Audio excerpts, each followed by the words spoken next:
let's say you're going to face something really hard, like a divorce. I have tons of guys that have come to me and said, hey man, like I thought divorce would be easy because I would just pay my ex-wife and then I could go I could go get my own cool ass apartment and I could go hang with other girls and I could go drinking and I don't have anybody telling me what to do. And I could hire a cleaning lady that she comes in and I go, yeah, that's great. Until that new shiny wears off and you realize that inevitably you're going to have to face yourself one day. Yeah. You're going to have to own it. And don't you want to own it now when you have the opportunity to course correct versus at 85 years old when your whole life pretty much has gone by and you got nothing left but to sit and wait for death, which is basically your release. Mm-hmm. And so money buys the comfort. Money buys time. Money buys options.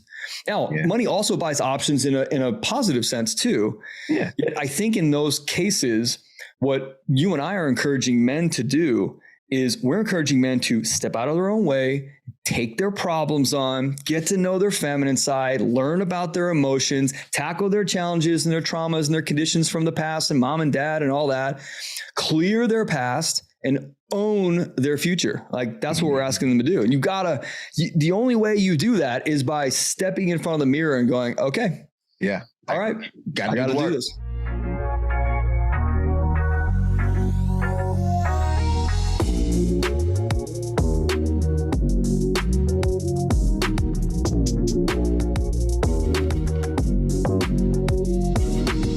Impact some men today. I think we're going to do a great job.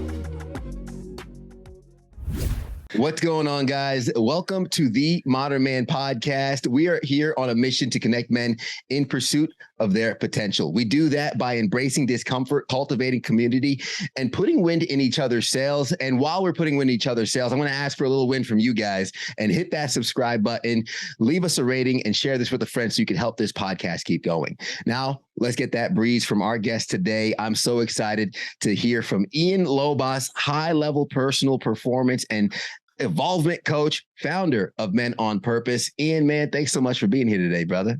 Thanks, dude. Real pleasure. Yeah, absolutely. And just as we get started, I love giving the stage to the guest really quick so they can get acquainted with the audience, right? Sure. For the people listening, for the people watching, really quick, let them know a little bit of your backstory, who you are, what you do, and then we can kind of hop into the episode. Yeah, the minute backstory is I've been chasing money as my identity for a very long time. I had been in different businesses with my dad. Then I had a real estate company and I was making big money, which justified my value to the world, yet misaligned the entire time and in constant resistance because I knew I wasn't aligned and I knew I wasn't the most authentic me possible. And the regret built and the resentment built and the pain built and the fear built and the time went on and I realized I got to make a change here.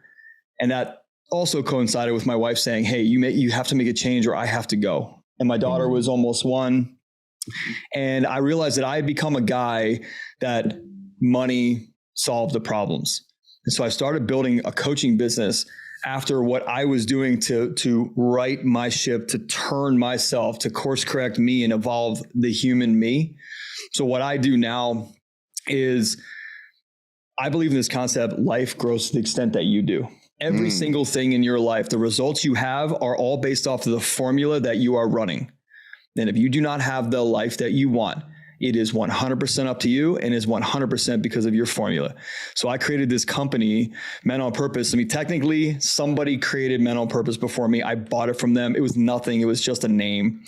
And I created this amazing platform where men can come and they can get that support and structure that they need to live this beautifully aligned, authentic, fulfilling, sustainable life and not live with regrets. Yeah, man, that's so huge because so many of us, the guys listening, man, there's this tiger in us, bro. Yeah. There's this thing in us that wants to run, that wants to just hunt and take on the world. But the problem is if we don't hone that in, if we don't aim it, if we don't manage it, I'm not saying compress it, right? No. I'm saying if we don't manage it and aim it, we could end up hurting those closest to us. We can get tunnel vision into the wrong thing. Like you mentioned, using money to build that value. And some of those closest to us we think we're giving them what they need by giving them money or giving, I provide. What else do you need? Yeah. They need us. Talk about, I want to go to that time, that moment you realized, okay, something needs to change, right? And I think in your bio is kind of like that moment you look in the mirror. And I think a lot of guys have been there. Sometimes we avoid that mirror. We don't look at it for so long. We keep our head down and do what we do. But when we stop and we look in the mirror and we really look at who's looking back at us, what was it like being in that moment where like, crap, I don't like who I see, bro? Every day I'd wake up and go, is this really it? Like, so my bank account's full. I'm freaking miserable. Like, this can't be it. This can't be it. And I remember one day I was putting on a tie and, which by the way, I threw all of them out. I mean, I donated them to Goodwill. Like they're all gone. I don't have suits, ties, no dress clothes, nothing. And I'm like, this isn't the life that I want. And my brain said, you're in too deep. It's too late for you. And I'm like, oh my God, you're against me too. Like my other side of my brain's against me too. Yeah. And then I think that the one of the really big turning points was when my wife said to me, are you really the model of a man that you want your daughter to attract into her life one day if she chooses to? Bro. And it's powerful, dude. It still chokes me up a little bit today thinking about that. And I was like, no, I'm not. And she goes, then you need to show her different. You need to be different. And I realized that I was just running so fast toward this, quote unquote success and this passive income and the kind of BS, agenda that a lot of people had. And I realized that my whole life, my life that I was living just wasn't mine. And so with that statement from my wife, she was like, what are you so scared of? And I said, I guess real estate's safe. I mean, I can do it really well. I make a lot of money and maybe you're not supposed to be truly happy. Maybe there's sacrifices you're supposed to make to live the life you want. If you want these vacations and if we want those cars and if we want to be able to buy real estate and have this passive income, this magic someday, somehow, somewhere, like I got to do this. And she's like, I don't think so.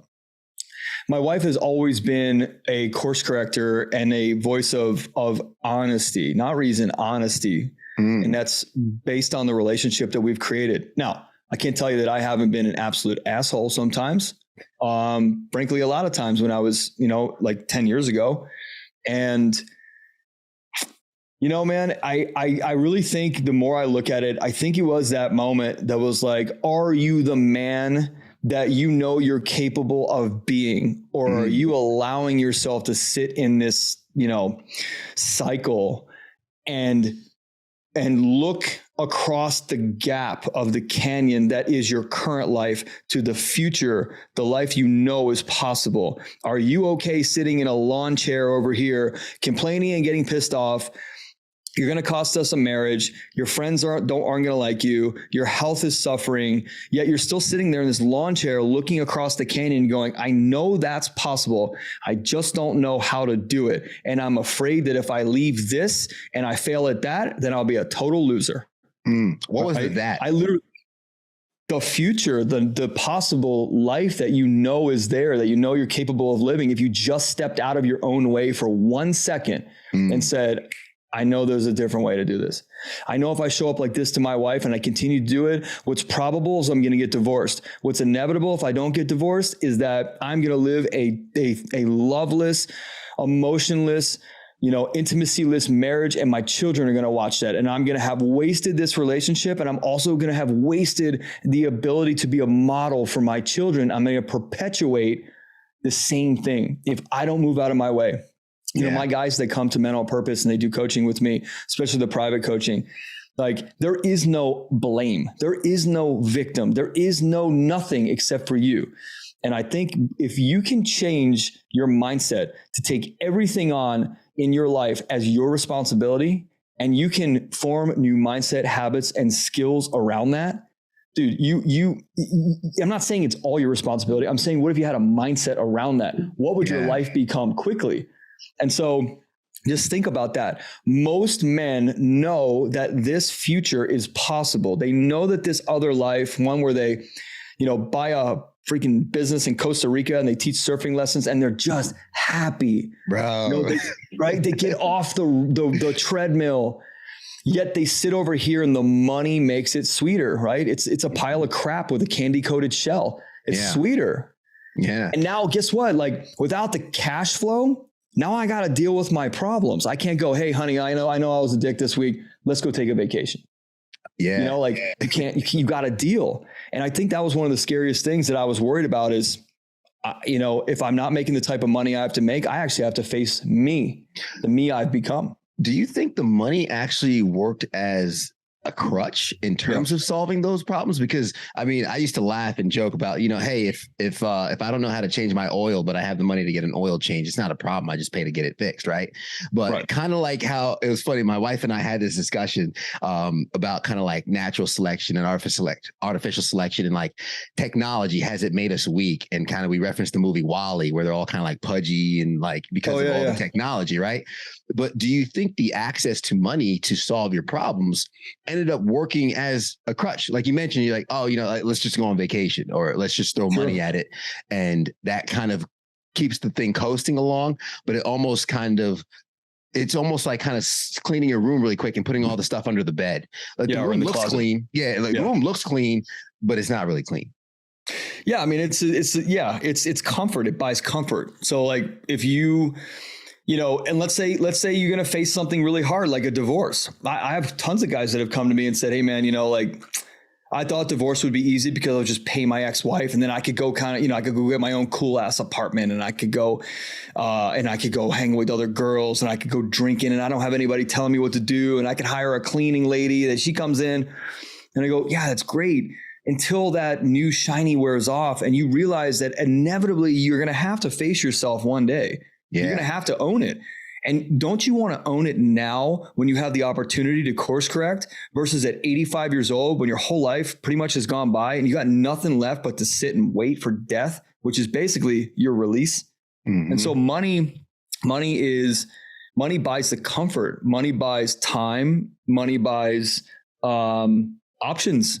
Now, money also buys options in a positive sense too. Yeah. Yet I think in those cases, what you and I are encouraging men to do is we're encouraging men to step out of their own way, take their problems on, get to know their feminine side, learn about their emotions, tackle their challenges and their traumas and their conditions from the past and mom and dad and all that, clear their past and own their future. Like that's what we're asking them to do. And the only way you do that is by stepping in front of the mirror and going, okay. Yeah. All right. I got to do this. Yeah. Got to do the work. All right. Yeah. I want to talk about the concept, and I love how you put it into becoming a blank canvas, right? Because you're kind of talking about that, right? And I've said it before on the podcast, the old you has to die in order for the new you to live. And it's so scary for some of us because sure, you know, like, man, this job is comfortable. I know what I'm doing in this job. Here's the other thing. I'm respected in my job. Yeah. I come home, it's not the same. You know, like I go to work and I'm in a position of leadership and people look up to me, but I come home and, you know, the kid doesn't care who I am. They just want their snack and there's poop on the diaper and my wife is. So a lot of people lean into because like, man, work is where I got it figured out. So why let that go? Right. Talk about that blank canvas, man, and how that gives us, when we lean into that gives us kind of, you know, the world is our oyster. The opportunities are endless. Yeah, dude, what I'm doing as a mission for the world is I'm creating irreplaceable men. And at work, you are replaceable. I don't care what your job is. You're probably replaceable. Let's just say, let's give it a probably. Let's give it a 90% chance that you are, because the guy that you described, whose identity is wrapped up in the work family, who puts in all the time and effort at work because he's valued, justified, approved of, appreciated, not taken for granted, name them, all the positive, you know, affirmations. And this is what these guys are dealing with, is that if they don't turn and face the at home by clearing out their old programs, right? Everything I run in mental purpose world is in a formulaic fashion, because I don't want guys to come in and go, all right, I'm ready to make changes. And 2 weeks later, they go, man, I feel like this is working. And an hour later, when some stuff happens from the external, right? We need to own our internal. When the external world pushes down on you and they go, hey, Ian, I feel like this isn't working. And I go, what happened in an hour? And that was what I was dealing with way back when I started, like deep level personal development, trauma work, psychology work, brain wiring. Like I wanted to know that personal development could be quantifiable and measurable, so that these men who are afraid to leave that soft, cushy, approved world in the professional sense and actually open up this thing that's possible in their personal life, because they now know and they're seeing the regrets that they will inevitably face, or the pain or the fear or the, I can't go back and my kid freaking hates me and they're 22 years old or whatever it might be. Mm-hmm. Like there isn't like a total elimination. You can't let it all go and it'll never come back again. It was programmed for 30 years. It built habits for 30 plus years, 20 years, whatever it might be. So it's not going to just go away that easily. Yeah. You have to compound habits on top of it, which then start to tip the balance, right? And those habits and those behaviors and attitude and the language you have, that has to be geared towards where you want to go. Mm-hmm. And I think most guys just don't know where they're going. They don't have a mission or a vision for their lives. They just don't understand the North Star. And there's so many guys I talk to, they're like, man, I'm crushing it buying real estate to get myself financially free so I can have passive income and I can just like live my life. And I'm like, well, but what about now? What about like going home and putting your phone down for like 20 minutes with your kids? What about now? Because when you get that financial freedom, you will have the same habits you've always had. So you'll have the same results, because that's a formula, right? It's a formula. And at that moment that you have financial freedom and you quit your job and you pay your car off and your house off and you're sitting there going, this is what I worked for. You will now have just more time to stew and suffer inside of you because you haven't done the work in you. You've done all this external work. If you want true freedom, real freedom, like freedom from internal restriction and constraint, you have to do the work on you. Mm-hmm. And it takes courage and it takes confidence and clarity and it takes dedication and it takes perseverance. And I think the number one thing that guys need to realize to start a process like this is that they're actually worth it. Because that was something that I never thought, man. Like I was like, I mean, maybe I'm just a cog in the wheel. I'm just supposed to provide. Like I'm just this. Honestly, I used to call myself bitch boy. I'm like, bitch boy will go out and make more money. Don't worry about breaking your car. Like bitch boy will go out and make more money. I got this. I got it. Don't worry. I got it. And I think guys in their jobs have this identity, and the money brings an identity, and all it's really doing, or mostly what it's doing, is it's shielding from this authentic identity that is just dying to come out. Yeah. That I think men have an obligation to this world and to their families, especially, to do the work on themselves, to get that authentic them out so that the world can experience it. Because most guys are on a selfish path, super selfish path. Man, it's like I see. I mean, this, when folks are watching this and listening to this, whatever it might be, I believe this, this comes out November, December. We're recording this right around Halloween, so there's a lot of those posts on social. Have you seen the post of like the family, and it's like the kids, and they're all like money, and the dad is ATM, and the dad's dressed up as an ATM for Halloween, and all the kids are like money, and the kids are like money, and the mom is sitting there money, but the dad has like this like serious look on his face, and like and the post like shows the picture, and it zooms in on the dad's face, and and like the caption is like, "That's not a costume for this dude. This is his reality." Right? This is reality. Yeah. And reality. The unfortunate thing is, I think a lot of guys take that identity as, if I don't provide, am I worth loving?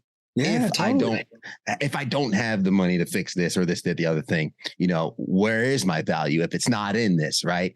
And with that hunger and that, maybe that desire and that ambition that some of us really kind of have, we kind of use that to push into that identity of providing.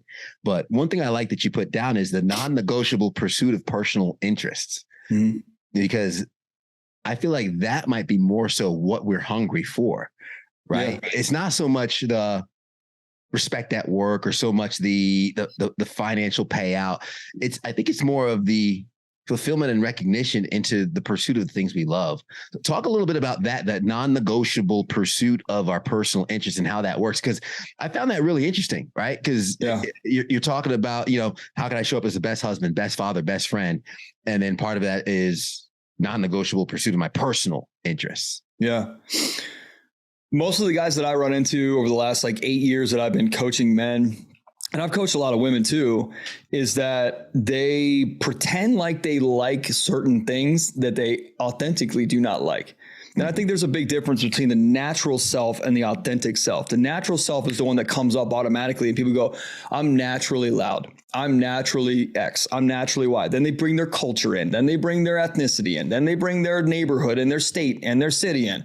Now, all of a sudden you're like, well, look, I'm a Sicilian guy from New Jersey. This is just how we go. Like, what? Yeah. What is that? What are you talking about? I know plenty of Sicilian guys from New Jersey that don't act like that. What are you talking about? Right. Exactly.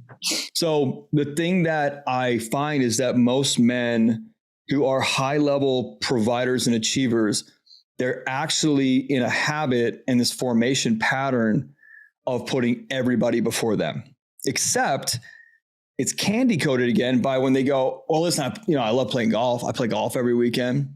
Or, my buddies and I go on these trips to Vegas. But really the trip away is a time to booze and just get into trouble and spend money and disconnect and escape and avoid. Pacify. Yeah. And the stuff that I'm talking about, like personal interest wise, is actually getting to know you and what you really like and not being afraid to tell your buddies like, yo guys, golf doesn't serve me anymore. Like I did. And my buddies were like, golf doesn't, what are you talking about? You're a business guy. You got to play golf. And I'm like, I'm not a business guy. I'm a realtor.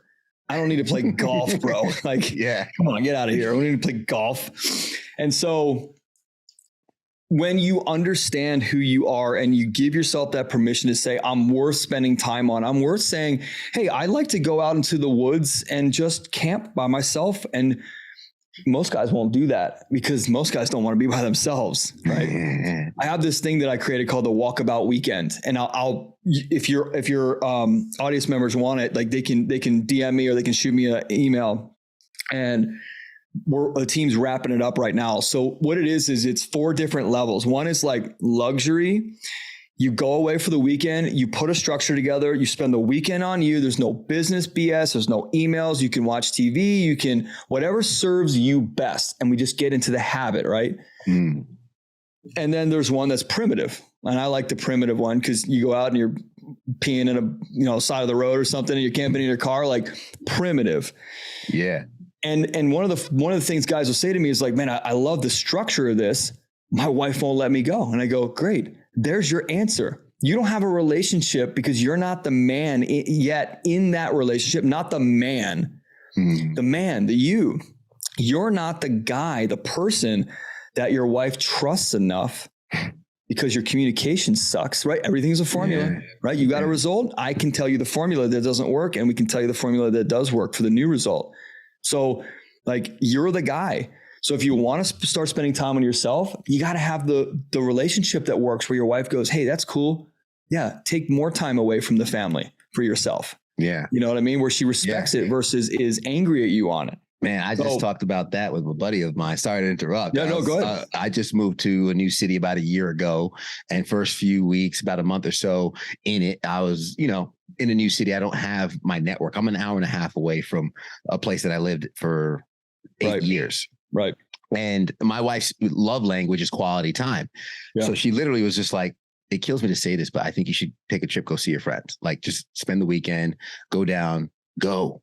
Yeah. Like she suggested I go, because she's like, hey, I know you need this. Right. Yeah. Now, I know how selfless that was of her because she would rather spend every minute with me.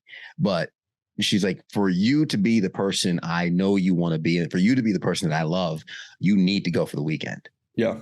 Agreed. And though it's a sacrifice, she allowed me to do that. And man, that's so huge that you said that, because I do think a lot of guys have like, oh, my wife won't let me go, or I can't take this time, or how many guys I've noticed so many guys being isolated. Yeah. Right? They don't have a network. They don't have a group of friends. They don't have anyone that they can really have a deep, intimate relationship with outside of their marriage, another guy to connect with. And that ends up leading them to feeling like they're on an island. Yeah. How do we start finding those relationships? How do we kind of what you mentioned, how do we become the guy in our relationship? How do we become the guy to get that, hey babe, maybe you should go? Yeah. slow down. Stop doing so much. Stop being so busy. You're not that busy. You're not that important. Stop being so busy. Best advice I ever got from a coach, man. Slow the F down. I was so annoyed by it at the time. I'm telling you, it was one of the best pieces of advice, because guys are running so fast towards this goal that, by the way, is not authentic most of the time. It's a goal that they think will get them to a certain place or a certain feeling. And that feeling is fleeting, especially when the outside world presses on you. And they are running not only toward this thing so fast, they are running from this monster chasing them, right? They're running, this monster is just like toward and from. You're running from this monster and toward this thing that you think will be safety and you think will be here and it's just not, it doesn't calculate. It doesn't work like that. The best thing you can do is slow down. Slowing down means you got to face some things. You got to face some feelings. You can't run from that anxiety. It's coming up for a reason. You can't run from that panic or that depression that's coming up when you slow down and you're, like I'm here alone this week with my family's back east. And like, I woke up this morning with some anxiety.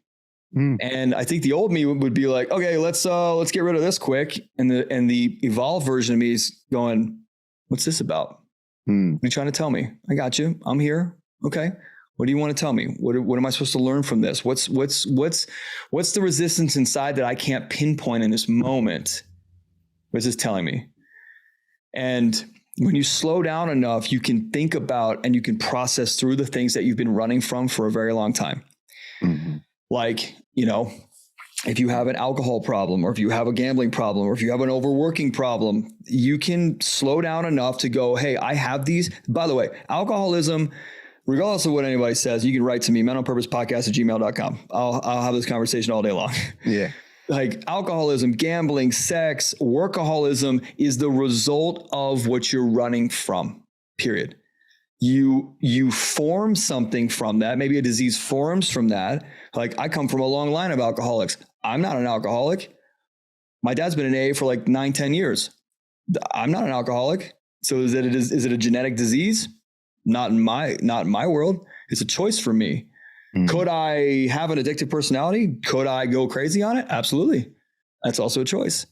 So that is the result of, and I learned that from my dad. My dad was alcohol and work, alcohol and work, alcohol and work.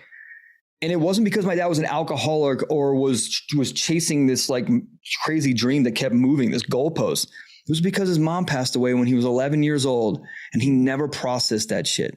And honestly, this whole life, alcohol and work were how he ran away from it and how he got free temporarily from it until the monster caught back up. And then you go back into your cycle. And then 50 years of that cycle, he said, one day I'm going to end this cycle. I have to, I'm going to end the cycle.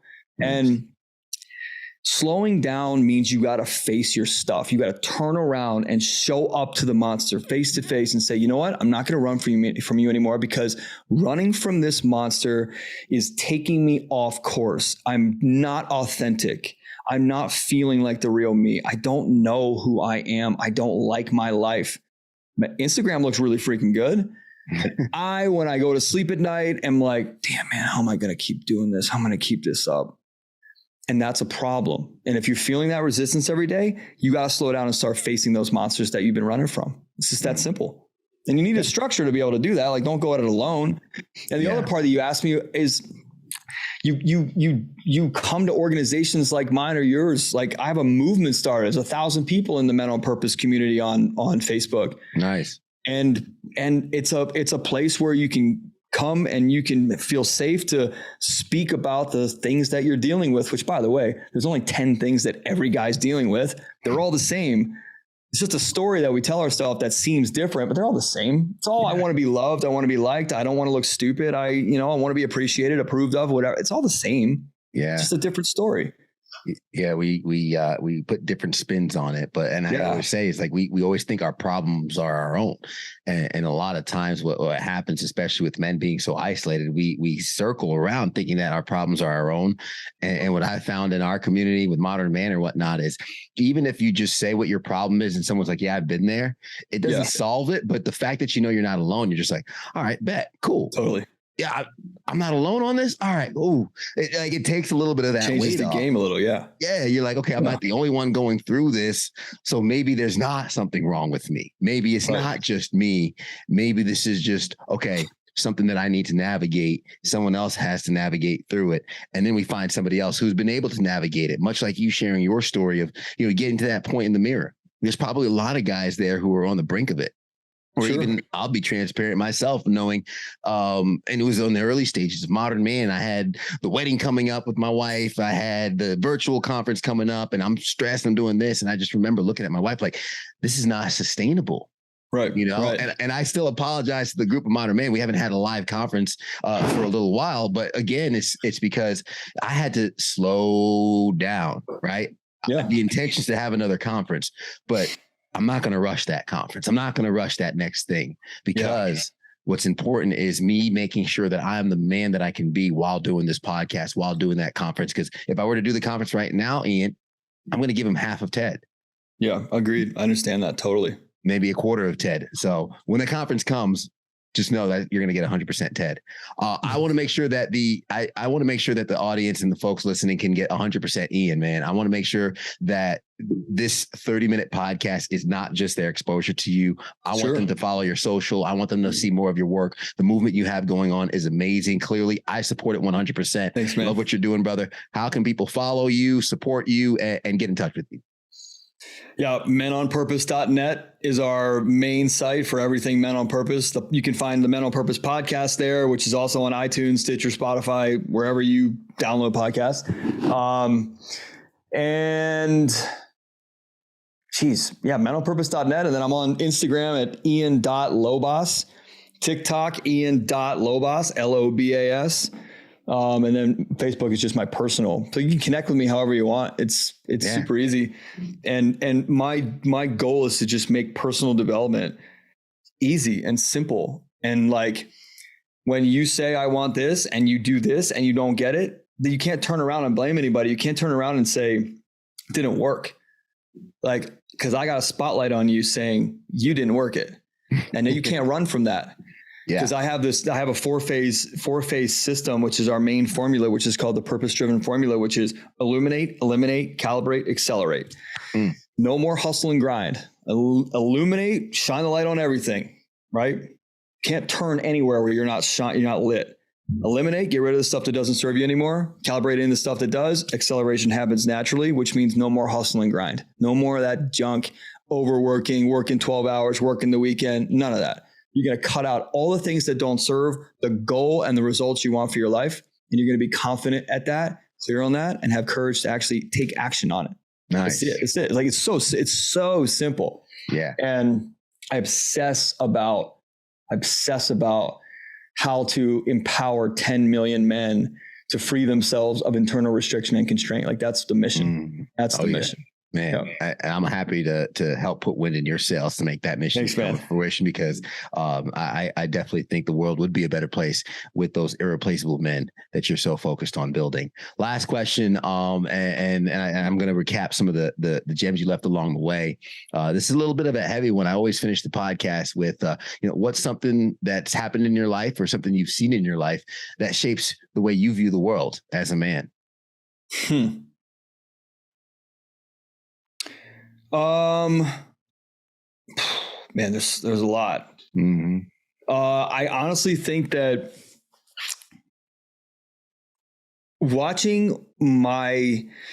so by the way that I know where to go is because I'm so clear inside that I can get that gut feeling and it directs me. And I'm telling that to the guys who are listening, because if you don't have that and you don't trust your gut, like, you're clogged up and we got to free up. So the way that I know which way to go is the gut feeling. And the gut feeling is honestly watching my dad work on himself at, 60 years old, 58 years old. And in these patterns that were, 40, 50 years solid, deep. Yeah. And do that knowing that he knows that I'm watching him. and that my kids are watching him. And to take that level of responsibility severely motivated me to make sure that I was showing up as the best version of me, the best model of a man on purpose that I could be. So I would say like the challenges that my dad's gone through have, with business and alcohol and stuff like that, I think that's definitely been a massive motivating factor for me to be the man I am, the father I am, the husband I am, the leader I am, and to build a business that I actually align with and love versus a business that just generates a ton of cash. Yeah. And you can have both. You can have both. I love that. Yeah. I love that, man. Ian, this has been an absolutely awesome episode. Something tells me like I'm going to have you back on at some point in time. Would love to do some work with you in the future because I know you have the events and all that. So I definitely hope that the audience, guys, follow this man, pour into this man because he's crushing it and he is sharing so much with the world. I'm going to share some of the gems you left along the way because I know a lot of people watching or listening, they might be cleaning, riding the bike or driving down the road while listening. And life grows to the extent of which you do. My social posts all end with hashtag let's grow. One of the things we say a lot on this podcast is, increasing our capacity, right? The $50 problem I had when I first got out of college sucked. The $50 problem I have today is still a $50 problem, but my ability to face it is completely different. So we need to increase our capacity in life. This isn't the life that I want, bro. I think, you just harped on something so many of us feel at some point in our lives. And if that is something that you're feeling, how do we start leaning into that life that we actually do want? Model of a man, for anyone who is a father, if you have a daughter, you are going to be the model of the man that she's going to fall in love with. If you have a son, you are going to be the model of the man of which that son might aspire to and try and become. So keep that in mind for those fathers. I don't mean to put that weight on your shoulders, but it was already there. It's already there. I just let you know that it was there.